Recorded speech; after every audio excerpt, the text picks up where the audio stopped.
이미 한 번 심판이 딱 나와버리면 그 이후에는 변경을 하시는 게 불가능하기 때문에 일단은 처음에 뭘 할지를 가장 확실하게 정하시는 게 좋을 것 같고. 네, 안녕하세요. 신은정의 신신당부의 신은정 변호사입니다. 지난번에는 부모님이 돌아가셨을 때 어떤 행정적인 절차를 거쳐야 하는지에 대해서 좀 안내를 드렸었는데요. 오늘은 그 이후에 이제 재산이 좀 남아있거나 채무가 있어서 한정승인이나 상속 포기를 하셔야 할 때 어떤 거를 선택을 하셔야 되는지에 대해서 좀 더 구체적으로 이야기를 나눠보려고 합니다.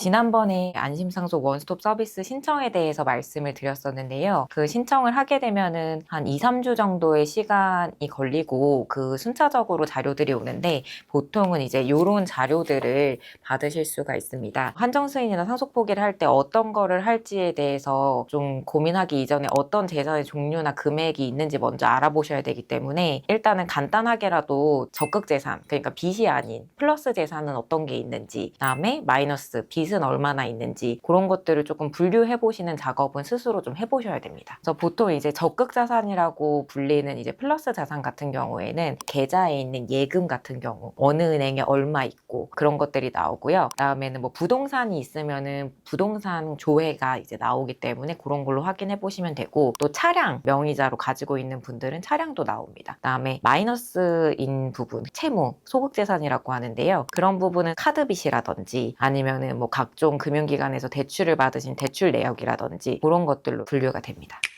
조회하신 요분의 경우에는 사실 부동산이나 차량은 따로 없었어요. 계좌 내역이나 아니면은 뭐 휴면보험금 얼마나 있는지 이런 것들을 이제 좀 확인이 되었고, 지금 계좌나 요런 데 잔고가 있는 거는 한 100만 원 남짓 정도 되는데 지금 금융기관의 채무가 한 2천만 원 정도 있어서 사실상 마이너스 한 1,900만 원 정도인 상황입니다. 이 1,900만 원을 사실 상속인들이 사비로 수련을 해가지고 변제를 하셔야 되기 때문에 이때는 이제 한정승이나 상속 포기 둘 중에 하나는 반드시 하셔야 되는 상황인 거죠.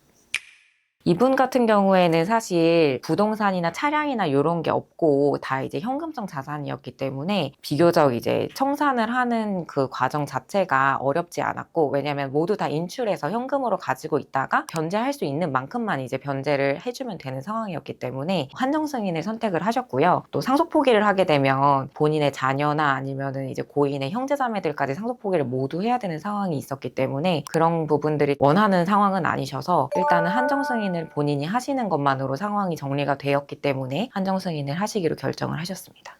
채무가 더 많은 거는 확실한데 상속 포기를 해야 할지 한정승인을 해야 할지 그 기준이 좀 잘 서지 않는다라고 하시면은 가장 먼저 생각하셔야 되는 거는 이 망인의 빚이 나 이외에 다른 형제나 혹은 이제 친척들한테 넘어가는 게 상관없는지 그거를 좀 먼저 따져보셔야 될 것 같아요. 아, 나는 상관없다. 나는 내가 상속 포기해도 다른 형제분들을 뭐 알아서 하시겠지. 뭐 상관없다라고 하시면은 사실 상속 포기를 하시는 게 가장 깔끔하기는 한데, 굳이 뭐 우리 아빠 혹은 우리 엄마의 그런 빚 같은 것들을 뭐 이모나 고모, 삼촌 뭐 아니면 조카들한테까지 별로 이렇게 알리고 싶지 않다. 그분들이 또 뭔가를 해야 되는 거를 원하지 않는다라고 하실 경우에는 한정승인을 하셔야 되는데, 이런 경우에도 이제 한정승인이 사실 더 유리한지 상속 포기가 더 유리한지, 일단 내가 상속 포기를 하지 않는다라고 결정이 되셨다면 그럼 한정승인을 하는 게 정말 맞는 건지 그 부분에 대해서는 변호사랑 좀 상담을 받아보실 필요는 있을 것 같아요.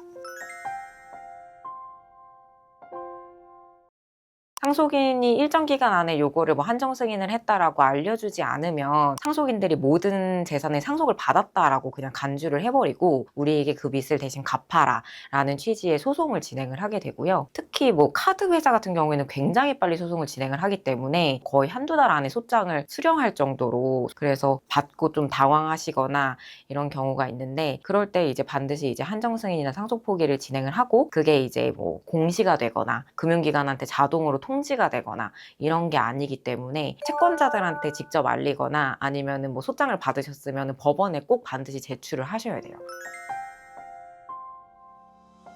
오늘 제가 당부드리고 싶은 말씀은요, 일단은 망인이 돌아가시고 나서 그 사실을 알게 된 지 3개월 안에 한정승인이나 상속포기를 반드시 하셔야 되는데요. 상속포기나 한정승인은 법원에 신청하고 심판이 나올 때까지는 사실 변경을 하실 수가 있어요. 내가 한정승인 신청을 했다가 한정승인 심판이 나오기 전에 상속 포기로 변경을 하실 수는 있는데, 여기서 중요한 건 이미 한 번 심판이 딱 나와버리면 그 이후에는 변경을 하시는 게 불가능하기 때문에 일단은 처음에 뭘 할지를 가장 확실하게 정하시는 게 좋을 것 같고, 부득이하게 이제 변경해야 되는 사정이 있다고 하면 변호사와 상의하에 심판이 나오기 전에 변경을 하시는 방법이 가능할지 확인하시는 게 좋을 것 같습니다.